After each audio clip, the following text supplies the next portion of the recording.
Started transmitting plays, schools programmes and current affairs. Beautiful, it most certainly isn't.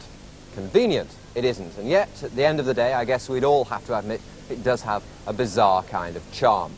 And 30 years on, it's still chock-a-block with programmes housing not just us, but Panorama, Grandstand, Jackanory and several others as well. So, by way of a little celebration, Bill Kerr-Elliott has been investigating its many nooks and crannies and looking back on some unusual telly moments. If you make your way to Shepherd's Booth of their yard, and then turn right after the Metropolitan line, and you'll find Lime Grove, the Fleet Street of British television current affairs. Lime Grove is a modest residential sort of road which somehow doesn't quite live up to its exotic name. Halfway along, the BBC sits uneasily among the terraced houses, just opposite the public baths. It hasn't changed a lot since Gaumont British Pictures, remember them, built the place in 1932 to replace their original film studios on the same site. The Bank organisation put the studios up for sale in 1949. The then head of BBC TV looked them over and declared them totally unsuitable for television production. Well, maybe he was right, but in May the following year, Mrs. Clement Attlee opened the new BBC building and got a bouquet of flowers on the very first programme, Children's Hour. That's Sylvia Peters there on the left-hand side. And on that same programme, a youthful Wilfred Pickles, and Jimmy Handley showing his paper-tearing act.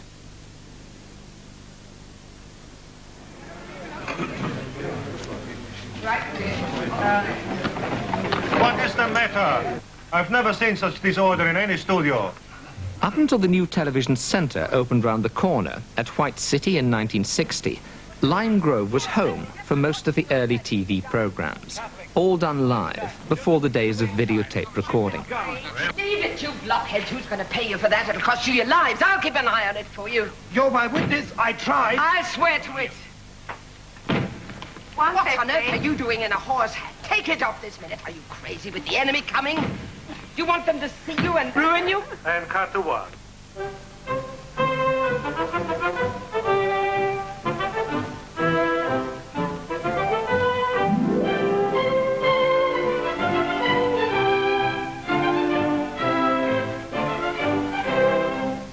You're 5 minutes late. I thought you were all listening to the Archers or something.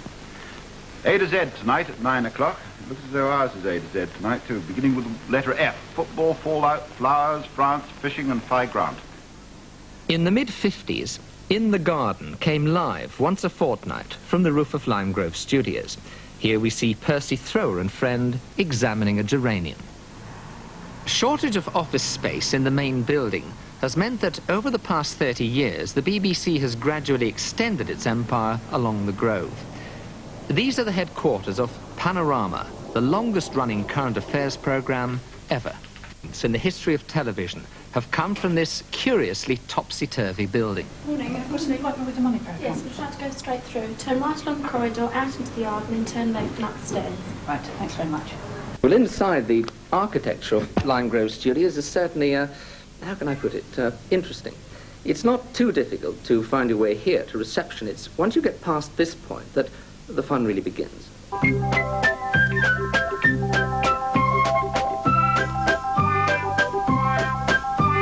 Nationwide comes from live 5 days a week with Grandstand on Saturdays. And Eric, if you can make your entrance